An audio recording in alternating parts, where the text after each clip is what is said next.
Howdy, neighbors. It's Sako Tumi, also known as Cass Voit, and I'm writing a book with BC Brown. Woo!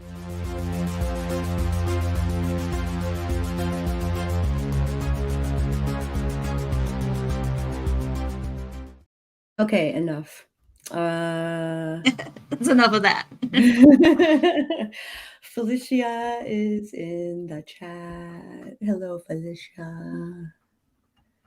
Good to see you.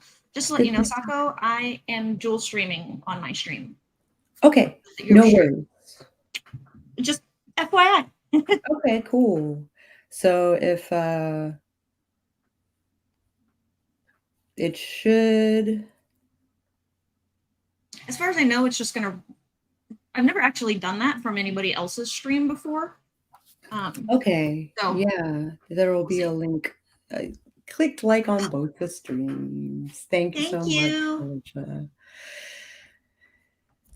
Yeah. There's my camera. We keep meaning to meet up so that she can bounce ideas off of me for a thriller. Yeah. But the moons have not yet aligned. Hi, cool gamer. It happens like that. You know, writers we can't always get our moons aligned and star charts right. Exactly.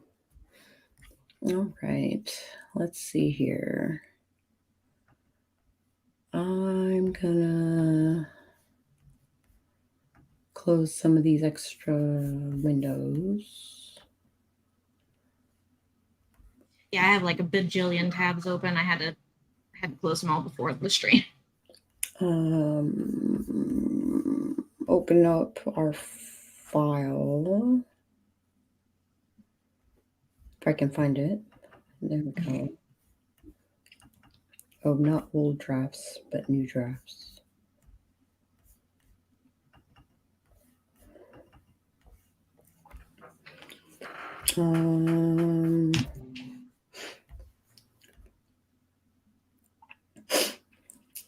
I'm not sure which one to open. Well, we've got the beat sheet, your beat sheet. We've got All Hell Breaks Loose, and then the little brainstorm thing that we had done after the little brainstorm thing I had done was book 2, unknown / brainstorm. Okay. One of these days we will come up with a name for it. It was easy with Flambeau because we knew we were going to do a story about that kind of magic, that kind of like supernatural thing. So this one's just going to be a little more creative. We're gonna have to be we're gonna have to be very creative, is what I'm trying to say. Hey, Debbie.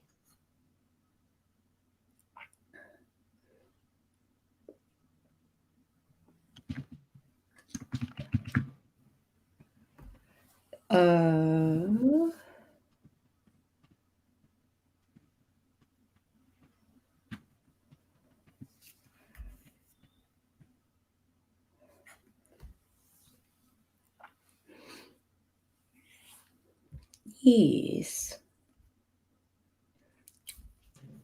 I guess I should turn up a timer. We'll get there. Yeah, SD, I'm not streaming per se. I'm just piggybacking off of Sako's stream tonight. Yeah.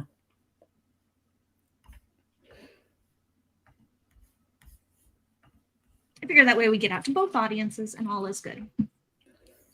Indeed.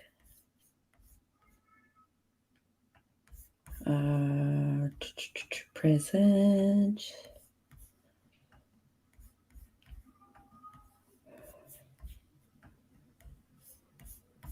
And then there. Okay. We're good.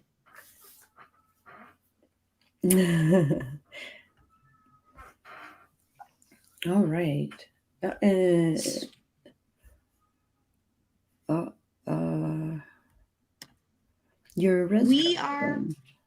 We are working on the same thing as we were on my channel last week and Sako's channel 2 weeks ago. Yes. We are doing book 2, the sequel to Flambeau, which is out under Sako's name, under Cass Voit Yes. specifically. We wrote that a couple of years together, co-stream on air the whole thing, and did it from like conception all the way through, book party kind of a thing. Yeah. And so now we're writing a sequel.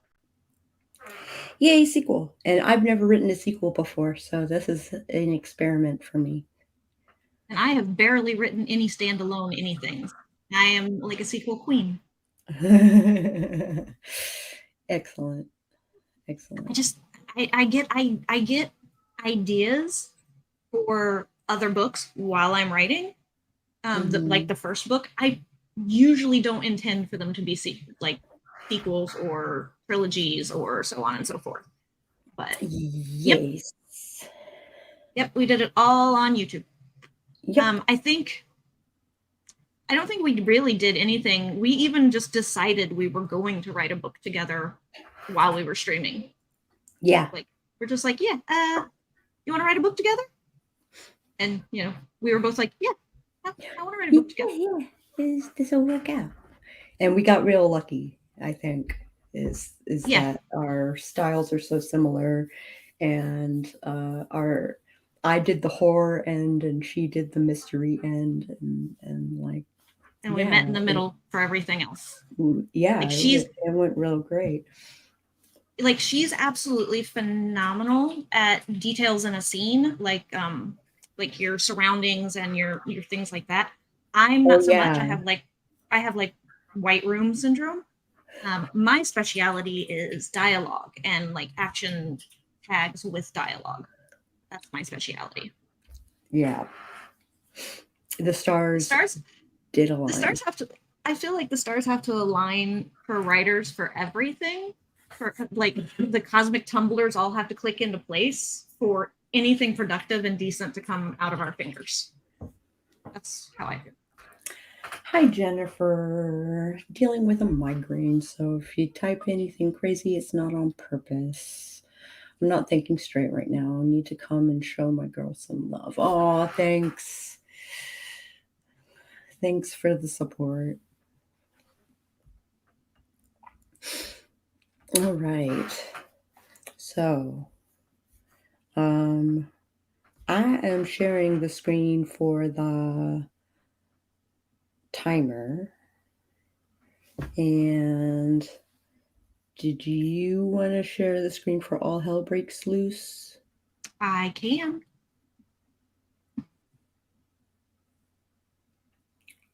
Do we want to show the screen first and then do the timer during the sprints?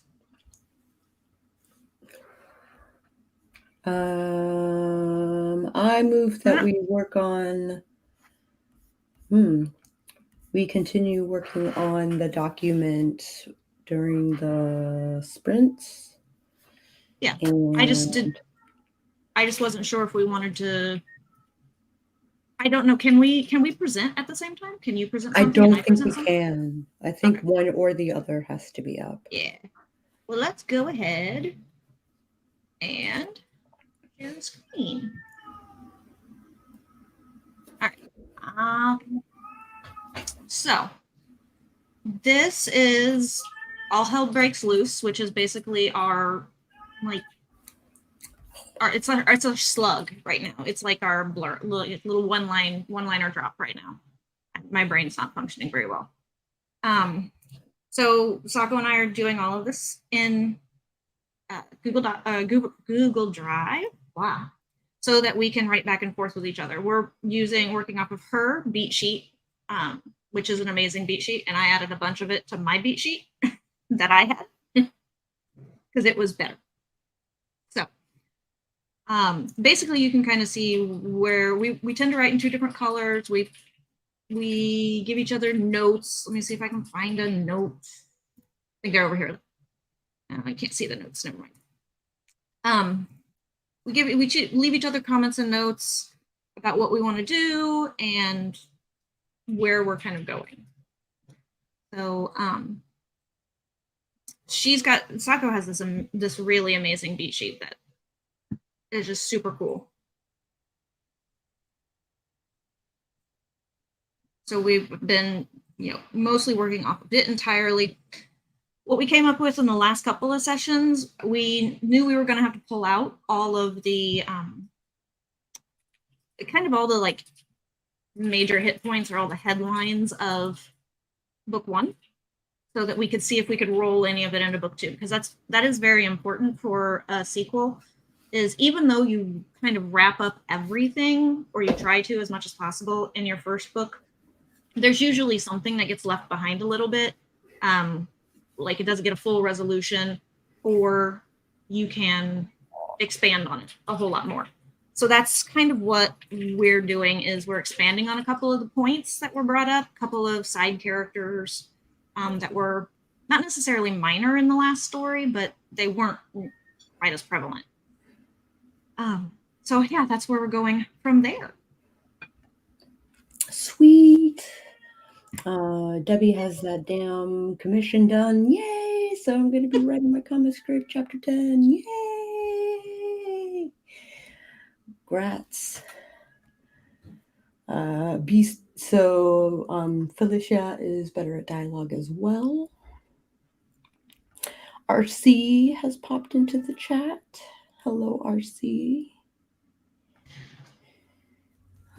So dialogue, I got better at dialogue after I challenged myself to kind of sit on public transit while I was living, just to sit on the train or sit on the bus or, whatever, and eavesdrop on people's conversations and see where they put their inflections. And I just kind of made notes in my notebook, kept my headphones on and made notes in my notebook, and people left me alone and I was just eavesdropping on them. I didn't like write down anything important or anything personal or anything, but I wanted to see where people put their accents. I wanted to see where they paused to breathe. I kind of wanted to see how in that moment I would describe their energy or their movements or whatever I could get down as fast as possible. So I'd either write it down or, pop it in my laptop or something, whatever I could do. Right on. I don't know of a good way to, I mean, I guess I could just sit in a room and write and describe it. And just do that over and over and over and over again. But I have a curious thing I want to try. Oh, cool.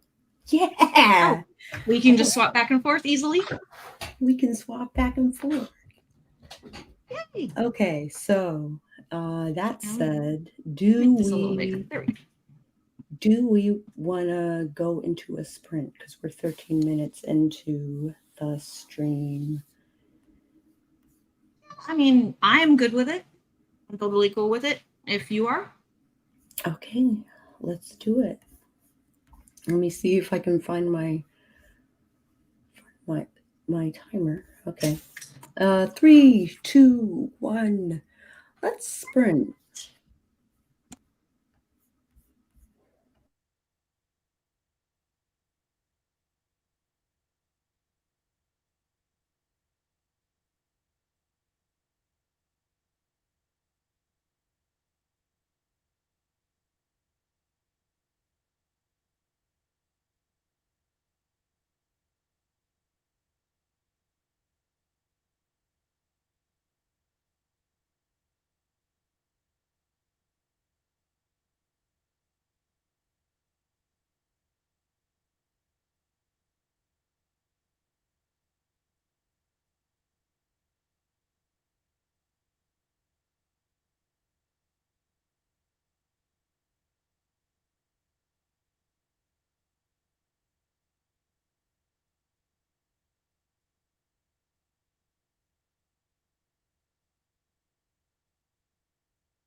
Okay, take a break.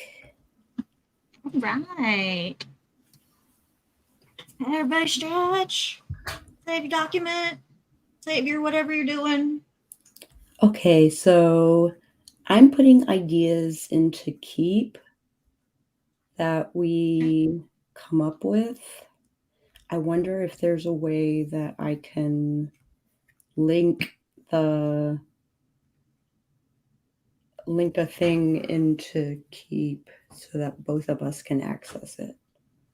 Yeah, you can share a keep note with me. My wife and I do it all the time for free lists, bill paying, etc. Okay. I think you just have to. I think you just have to share it to my. That's a good question, actually. I've never shared one with her. She always shares them with me. I'm pretty sure you just send it to my email. Oh, okay. I think you just link it to my email, like share it from Keep to my email. I've never actually done it myself, though.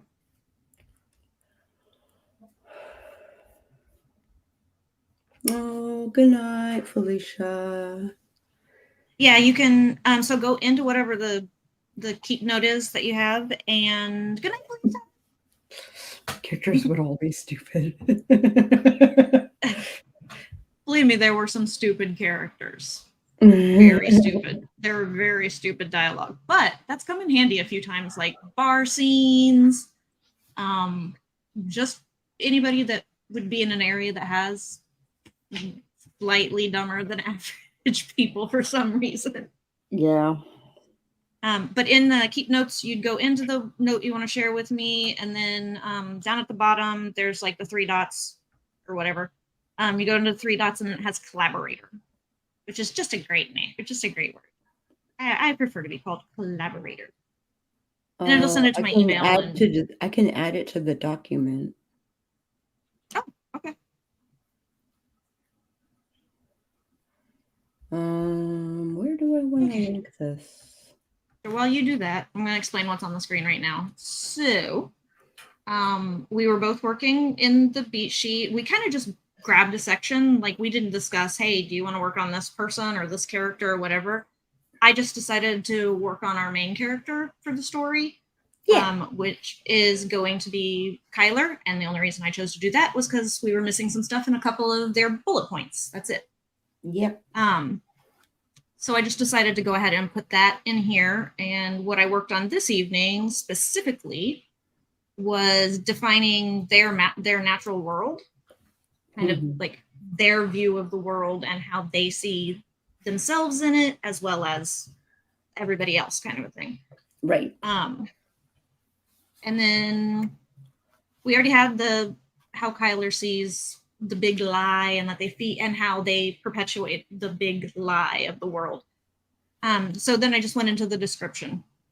For the description, I realized, because I went into the files for Kyler in from Flambeau, we didn't ever describe Kyler in a set aside.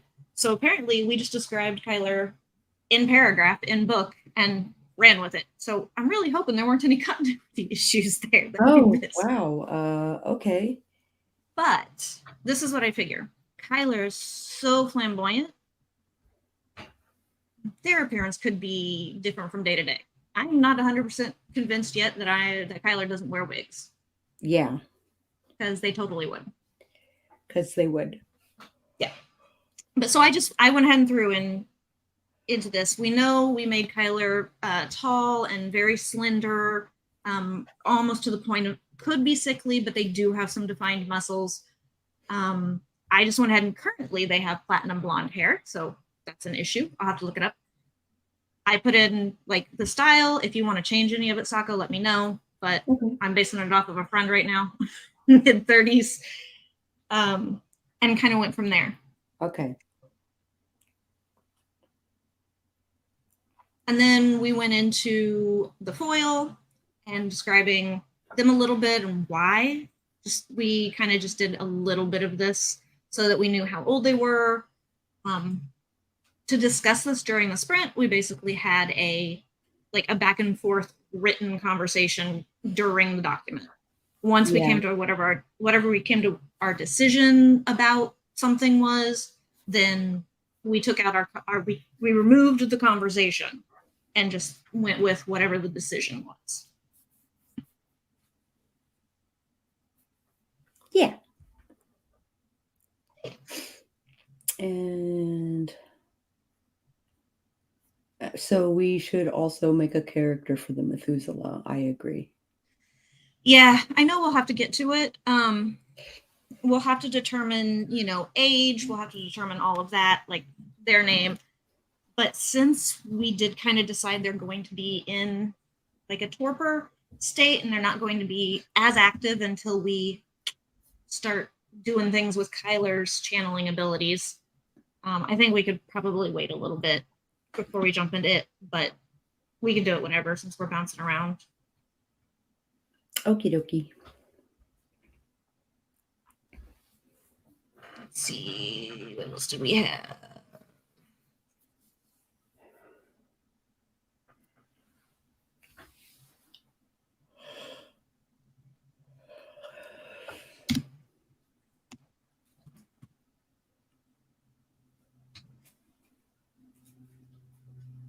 When I there we go. Okay. Did we ever describe Darian in the first book? I don't know that we ever called him by name either. I don't think we called him by name at any point, but I know we described him as being kind of I remember him just being kind of nondescript. Okay. So I'm thinking we made him just kind of the opposite of Kyler, just not as big. Right. And, not as big and bright and bold. Right. But I don't know that for certain, and I'd have to go back and reread just to make sure. As a matter of fact, what I will do is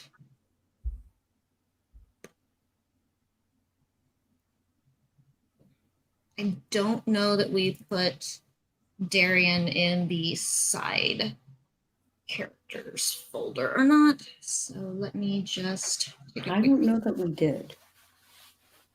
No, because we did with Doricia, even though she only had that one point. Oh, we did with Darian. We at least put something in here.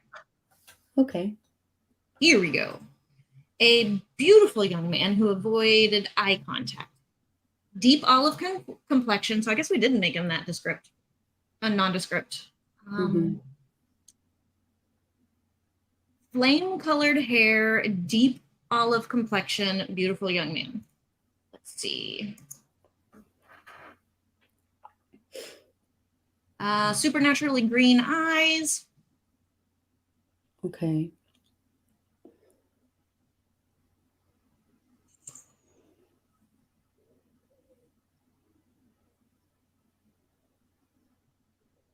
Oh, here we go.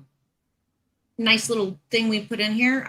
I'd have to double check Final Copy to make sure it did go into Final Copy, but a line is that Daisaku didn't know, was a betting man. He guessed that Kyler's morgue friend had some sort of mythological beast DNA somewhere in his bloodline, judging from the eyes. Ah. Yeah, because we mentioned something about mages theorizing inherent magical abilities, maybe the mingling of bloodlines between like the Fae and humans or whatever.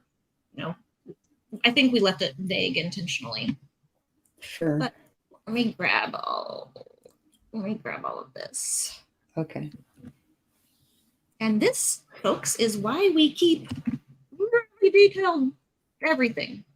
Yeah. This is why we keep everything. No matter how much we like it or hate it or... Series Bible. Series Bible. Mm-hmm. Dang it.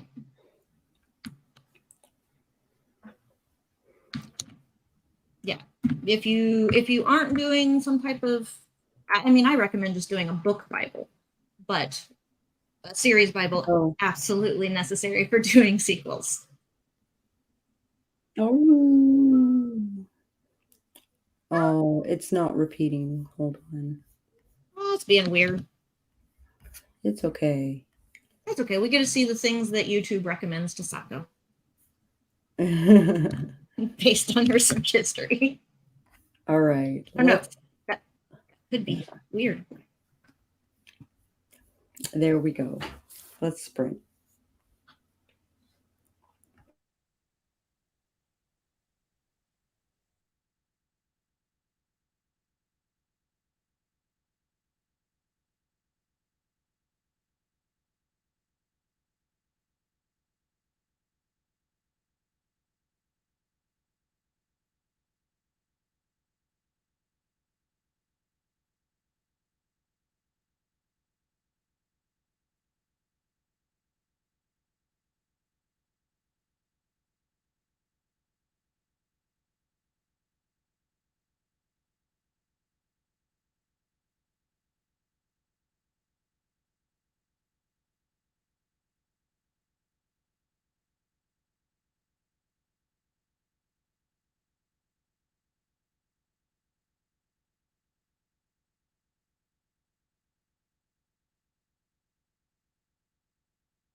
Oh, take a break. A little bit of a break. Don't forget to save. I reminded everybody to hit the like button. Show us some love.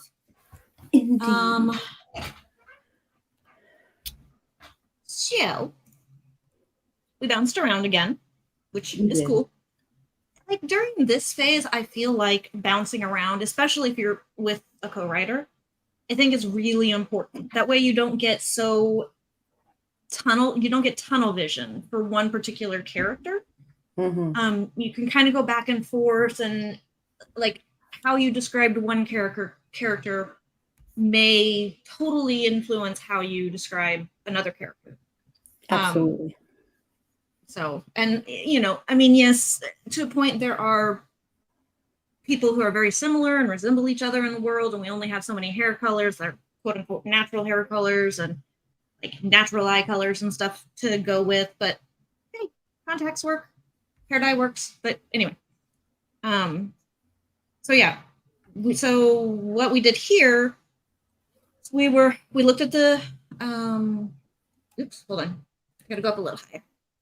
So we looked at the mentor for the story, which is Doricia, and we're pulling that character. She was a side character in the first book in Flambeau, and she was really only in one tiny little scene. And basically that was just to kind of help introduce the main character to a little more conflict of having to choose between the Mage Council and this like band of rebel magic users who don't think there should be like rules and restrictions. So we went through and just decided, we already knew kind of what their role was in the story, what their powers are, what they want out of the situation, but I had to go and pull the description from book 1. So, and that's what I put in here basically was it is just the exact quote of how she was described in book 1.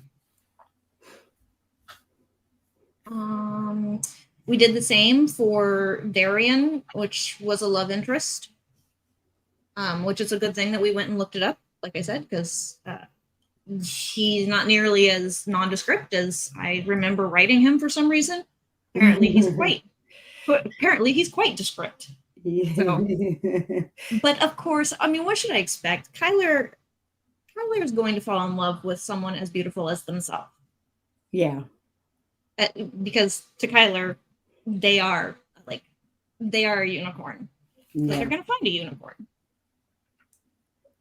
So I took a quote. I took that quote, the quote of it right out of the first book, so that we would kind of have an idea of how they were described and what one of the main characters in the first book's reaction was or thoughts were.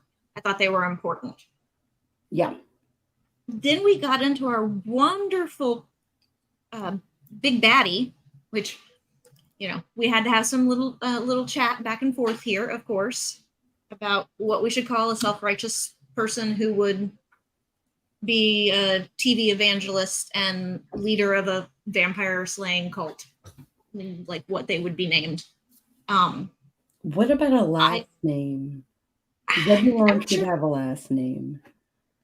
Yeah, Zebulon should have a last name. I don't know if it should be something plain or if, again, they Jones would have changed. Or like Smith or like... Jones would be cool because anybody with the slightly historical knowledge would know about Jim Jones and the Kool-Aid. And that's too much of a nod to him, I think. Yeah, it's I mean, it could be cool, but it could be a little too much. Yeah. So, I mean, we could do something similar, like Williamson is a common last name. Yeah, Williams is good. All right. And to do this, I just went and I literally Googled some biblical boys' names and then put the link in here and just let Sako go to town. Yeah. Which is funny because Zebulon wasn't on the list. I figured I got to name the last one, sort of. I mean, I picked 5 names, you narrowed it down, but I also went in and put in more description of this guy. We had a note in here to remind us not to make this bad guy look too much like the bad guy from the first book. So I had to go back and reread the description of the bad guy from the first book just so I could make him a little bit different. Mm-hmm. I also kind of based this description off of this really self-righteous prick that I used to know. Oh, okay. And counter protest outside of certain medical clinics and things like that. Oh. Yeah. So we used to counter protest before we became official like volunteers of escorting patients, inside without them getting too much harassment. Yeah. But we'd play music and stuff like that to cover up the protesters on the sidewalks. And there was a really self-righteous jerk that was there. I just thought he was super clever. So I was like, let's put some stuff in here about him. Sounds good.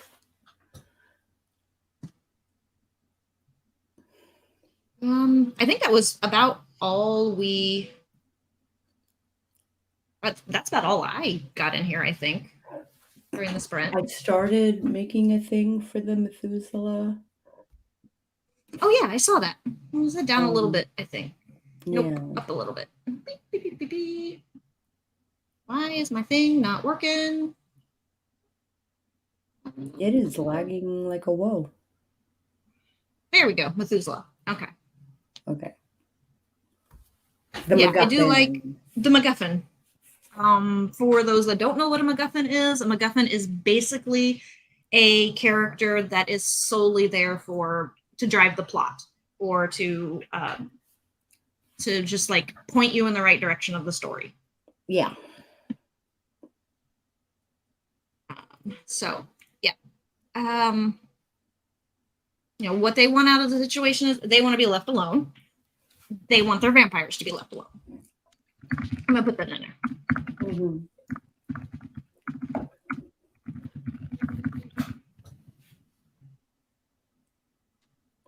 And we haven't gotten into a description yet. Yeah, I'm sure I'll come up with something. Yeah, I mean, you and I kind of have played enough. We've played enough vampire. We've played enough werewolf.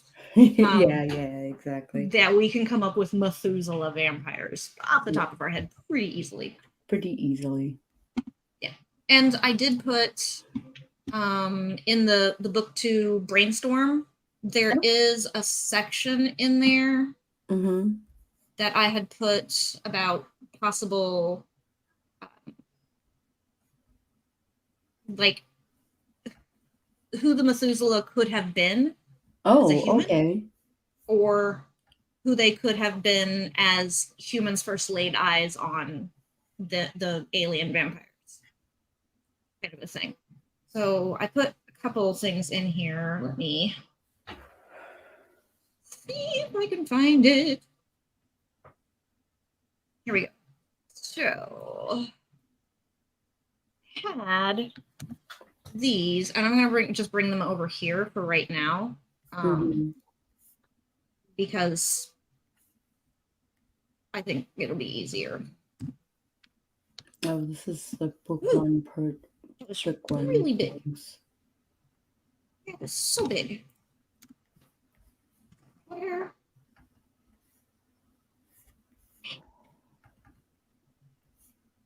There we go. Not like ginormous. So my theory was, when I was doing my initial brain dump at 2 o'clock in the morning kind of a thing, I know it wasn't quite that late, but probably, was to take 2 kind of well-known-ish mythological characters, not really mythological, historical characters that were considered gods at that point. Because my theory is that primitive man, even primitive man such as in ancient Babylonia and ancient Mesopotamia, would be just primitive enough to mistake these all-powerful beings as gods. And they're kind of, hands-offish with humanity, etc. So that was my initial thought. If we don't like that, then we don't have to do that.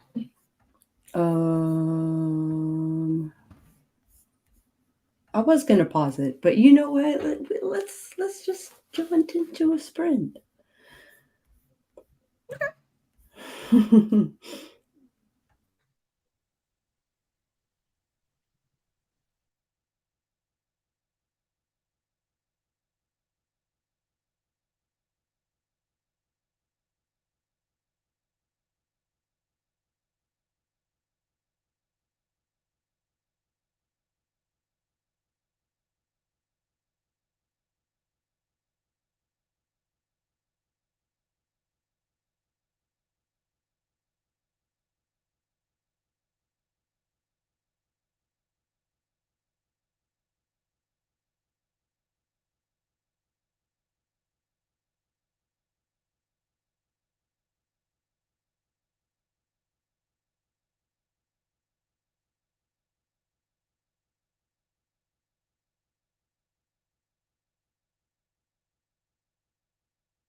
Okay.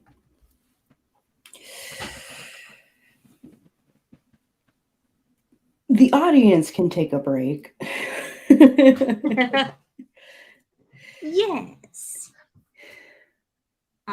So I basically just worked on Vampire. Gloria at this point, our foil vampire. Yeah. I decided to go ahead and put this section in here. So we can go ahead and make sure we get the vampire lore straight Sure. right away. Sure. Them being ancient beings, alien to the universe, we came up with the other time. I wasn't sure how often they should go into torpor. I thought maybe every century or 2 centuries, because that would be I like think processing. it'll vary from vampire to vampire.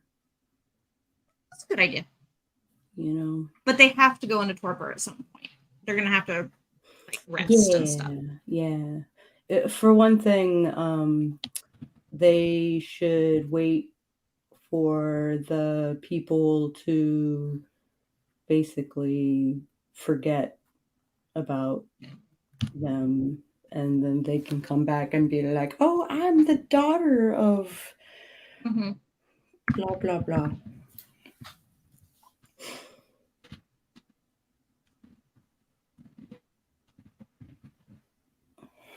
Okay. So whenever they need the populace to forget about them. Yeah. They kind of need to wipe their slate clean. I mean, you can only be looking so fabulous for so long. Exactly. Depending on, how we age them, but I'm thinking they stay fabulous for a while. Yeah. So for abilities, I went ahead and put down immortality, regeneration, no shadow, no reflection. I'm not sure about that one, but I thought about it. The ability to glamour, that way they can blend in more easily when hunting, be nondescript when hunting. Preternatural speed, reflexes, weaknesses. I thought, we could go back to the sunlight thing again, but kind of if they're only really, really old, can they just not be out in the sun at all? Right. But I was thinking younger vamps could indirect sunlight. They could be okay with. Okay. I thought it would be interesting if they had more of a tortuous embrace rather than it all being so wonderful, because they're born. These are human beings that are then being infected with alien DNA. Right. Basically. Right. So it's not necessarily, it's not pleasant for them to be turned, but the benefits are good. Sure. If you like that idea. If you don't, no biggie. That works for me. Oh. Yeah. You know me, I get these weird random bits of dialogue that pop in my head. Yeah. So that's what I do, y'all. I just pop them in the document, and literally it says, said someone in the story at some point, maybe. Yep. I didn't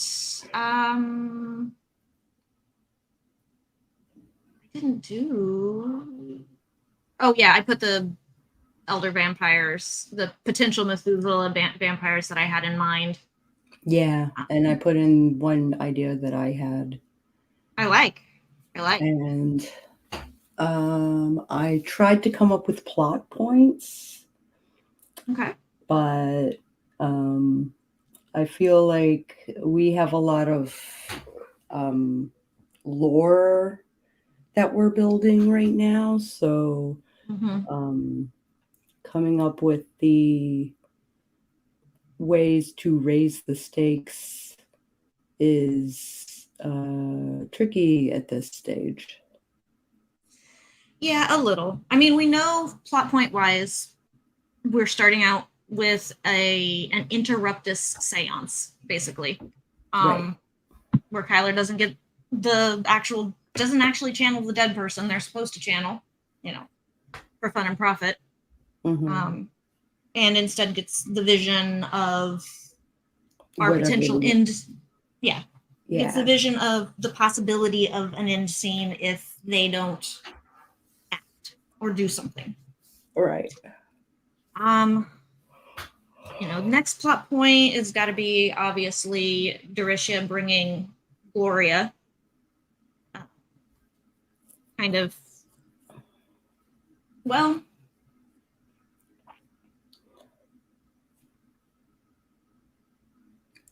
so Gloria is concerned that she's next on the hunting list, maybe? Maybe, but I was also thinking,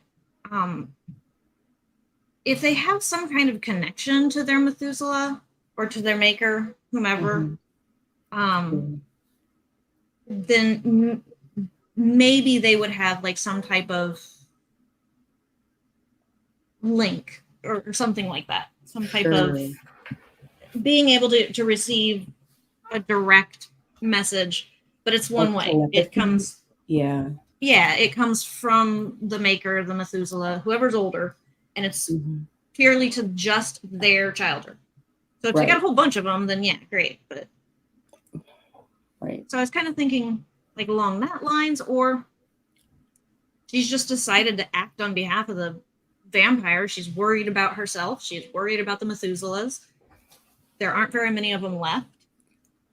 She could be some type of guardian or something like that for those that go into torpor, or especially for the old ones. So those are thoughts. I don't know. Those are thoughts.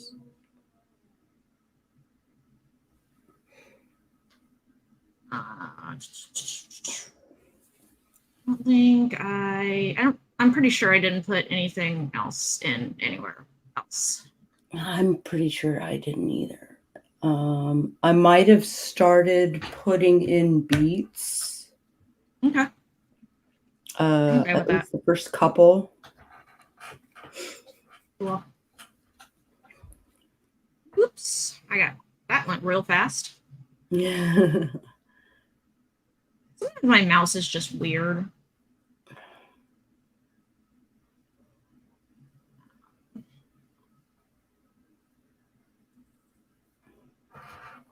Yeah, vampire client, hunted by TV evangelist, clairvoyant hired to help her. Pretty easy. The question, well, this is fun. Possible love interest kidnapping. Possible. Or termination, question mark. Question mark. Something bad happens to our sweet, sweet Darian cutie. Yeah.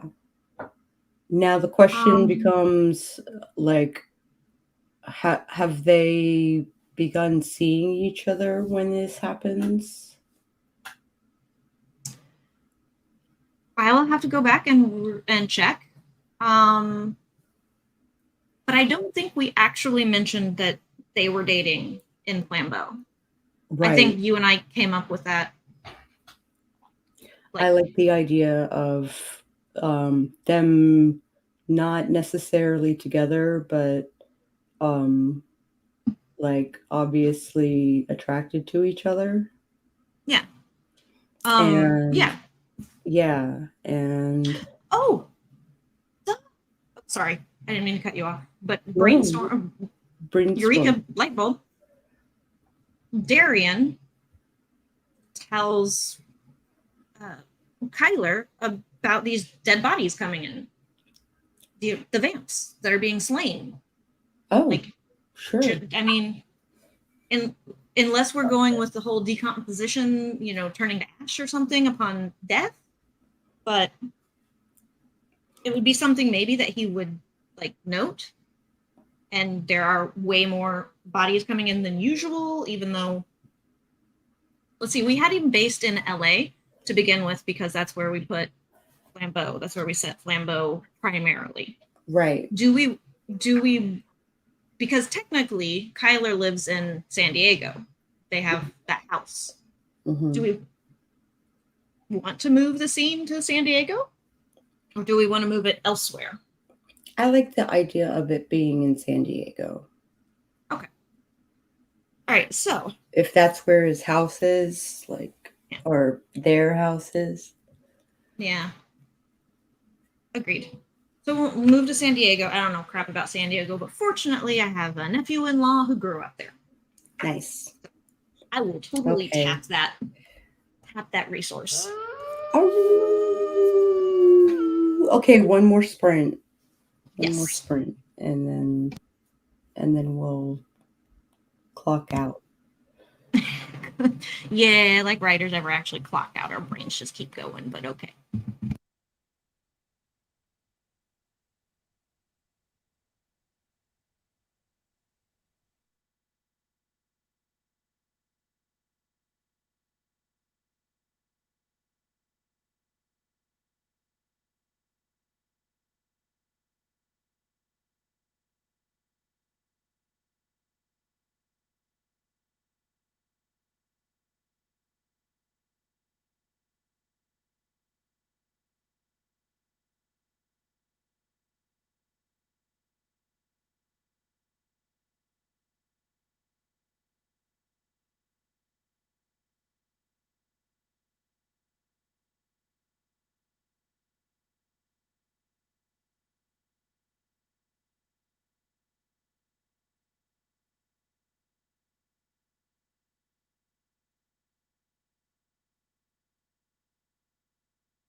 Seriously, that was not 20 minutes.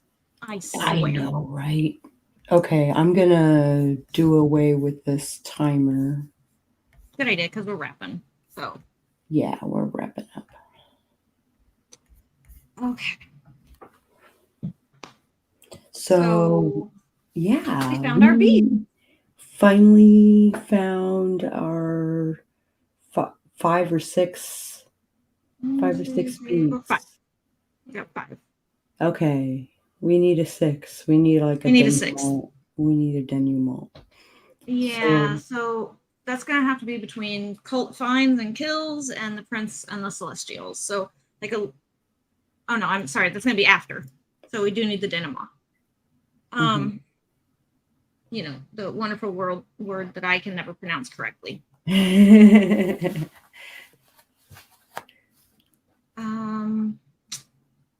Yeah, that one we're gonna have to think about.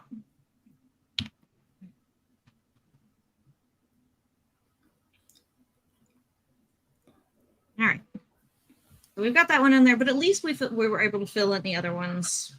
Figure out what we're doing there. So now we have a vision for a plot. A very basic plot. Very, very. It's very, very basic, but we kind of know where we're going, and we were able to, at least, and from the beats, we were able to kind of give ourselves like 3 or 4 sentences to kind of like tell us what we should group with that beat. Yeah.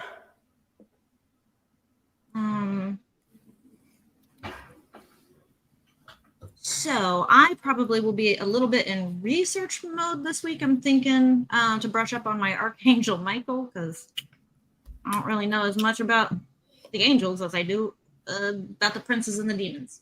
Yeah. So, yeah. Which is weird. Which is weird, given my background. Theology background. Yeah. But I picked an area. I went with it.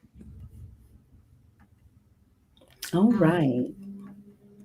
Oops. We got a lot done. We did. We did get a lot done.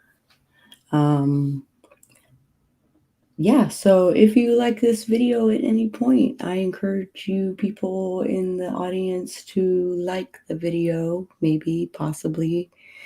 It tells the algorithm that that you actually like what you see. And you can usually find us on Tuesday nights, either on my channel or on hers.